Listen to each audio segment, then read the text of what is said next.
Assalamualaikum warahmatullahi wabarakatuh. Halo teman-teman, jumpa lagi dengan saya Imam Syah. Pada video kali ini saya mau membahas beberapa emiten dari sektor properti. Kita lihat beberapa sahamnya, tapi sebelum kita mulai jangan lupa like dulu ya.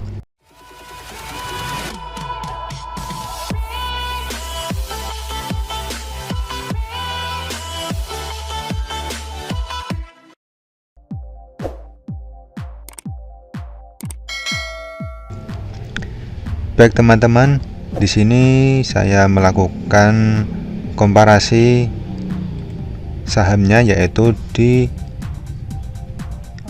websitenya Indo Premier Sekuritas. Di sini saya membandingkan beberapa saham yang saya pilih. Ini adalah part 1, mungkin nanti ada part 2 dan seterusnya, karena ini hanya sebagian saham dari sektor properti yang saya pilih.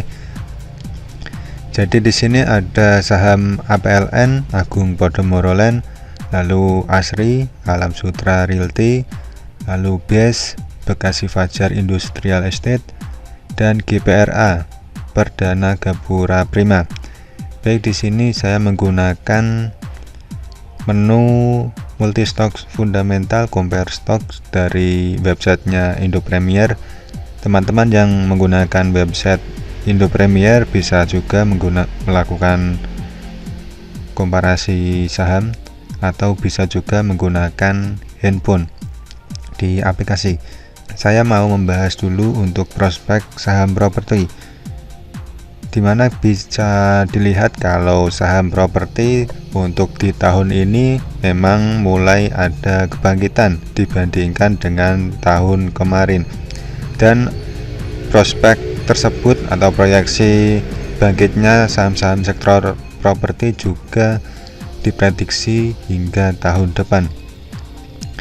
Tetapi masih banyak faktor juga yang akan mempengaruhi hal tersebut. Kita pantau saja terus untuk saham properti ini. Baik, kita langsung mulai saja pembahasannya masing-masing saham. Untuk APLN, ASRI, BES, dan GPRA, dimana dari keempat saham ini saya pilih karena keempat saham ini mulai ada pertumbuhan dan keempat saham ini harganya masih murah. Jadi teman-teman retail bisa menjadikan saham-saham ini menjadi watchlist untuk yang suka dengan saham-saham second liner. Baik, di sini untuk keempat sahamnya memang ada pertumbuhan secara year on year dibandingkan tahun kemarin, baik dari sisi aset, ekuitas, pendapatan, dan labanya. Di sini untuk APLN bisa dilihat, kita lihat untuk asetnya, total aset di sini ada sedikit penurunan, tetapi tidak terlalu signifikan untuk total asetnya, dan total ekuitasnya di sini secara year on year, yaitu dibandingkan dengan periode yang sama tahun lalu ada kenaikan untuk total ekuitas, lalu revenue atau pendapatannya juga di sini ada kenaikan yang signifikan.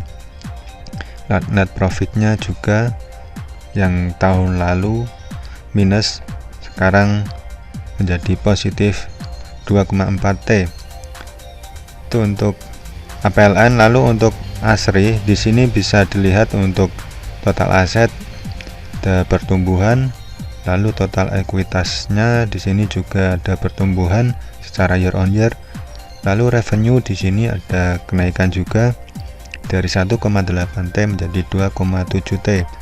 Lalu untuk net profit juga tahun kemarin mengalami kerugian, dan di tahun ini di periode September atau kuartal 3 2022 tahun berjalan ini membukukan keuntungan atau laba. Jadi kenaikannya cukup signifikan juga untuk ASRI. Lalu saham BES di sini bisa dilihat untuk total asetnya cenderung stagnan. Lalu untuk total ekuitasnya di sini bisa kita lihat ada kenaikan dari 4,3 T menjadi 4,4 T. Lalu revenue-nya di sini juga ada kenaikan. Lalu untuk net profit di sini juga sama dengan saham sebelumnya APLN dan ASRI, di mana tahun lalu rugi dan tahun ini bisa membukukan keuntungan atau laba. Lalu untuk saham GPRA, untuk total aset di sini 1,8, jadi 1,8 cenderung stagnan atau tidak naik tidak turun. Lalu untuk total ekuitas di sini ada kenaikan dari 1,1 T menjadi 1,2 T. Revenue di sini dari 282 billion menjadi 277 billion. Ada sedikit penurunan ya untuk revenue-nya. Tetapi secara net profit di sini ada kenaikan, di mana tahun lalu 44,6 billion menjadi 65,7 billion, ada sedikit kenaikan. Kalau dilihat secara total aset dan ekuitas cenderung merata ya, ada yang mengalami kenaikan, ada juga yang memang stagnan. Tetapi untuk revenue di sini dari 3 saham yaitu APLN, ASRI, dan BES mengalami kenaikan yang lumayan signifikan. Kecuali GPRA untuk revenue-nya memang ada sedikit penurunan, tetapi secara net profit di sini semuanya mengalami kenaikan. Apalagi untuk APLN, ASRI, dan BES dari yang tahun kemarin yaitu mengalami kerugian, di tahun ini dapat membukukan laba dan naik yang lumayan tinggi.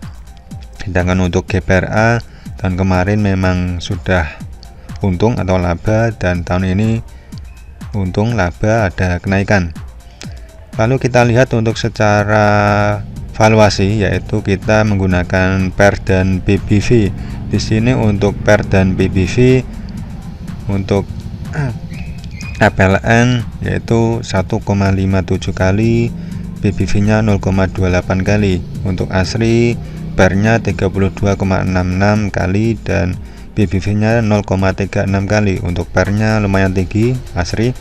Lalu untuk BES di sini PER-nya 14,3 kali dan PBV-nya 0,31 kali. Masih standar ya. Untuk GPRA di sini PER-nya 7,26 dan PBV-nya 0,41. Lumayan murah untuk GPRA secara PER dan PBV. Secara valuasi di sini memang semuanya cenderung menarik. Di sini PER-nya juga lumayan rendah kecuali ASRI yang sudah lumayan tinggi. Untuk PBV-nya semuanya masih menarik di bawah 0,5. Lalu di sini untuk yang terakhir yaitu dari keempat saham yang sudah saya bahas tadi, yaitu saya bandingkan dari keempatnya yaitu APLN, ASRI, BES, dan GPRA. Untuk kesimpulannya, kalau dari pandangan saya pribadi semuanya menarik, tapi yang paling menarik yaitu adalah APLN, Agung Podomoro Land, dimana untuk valuasinya APLN ini yang paling murah atau paling rendah, dimana PER-nya hanya 1,57 kali dan PBV-nya 0,28 kali, paling rendah dibanding yang lain. Jadi itu lumayan menarik, apalagi di sini sudah membukukan laba. Bisa jadi APLN ini akan terus bertumbuh ke depannya. Kita pantau saja apakah APLN memang benar-benar sudah turn around dari yang kemarin-kemarin rugi, akan bangkit dan mengalami pertumbuhan secara fundamental dan juga harga sahamnya. Baik teman-teman, itu saja pembahasan saya tentang 4 saham sektor properti. Apabila teman-teman ada pertanyaan, tulis saja di kolom komentar. Baik, saya akhiri, sampai jumpa di video selanjutnya. Wassalamualaikum warahmatullahi wabarakatuh.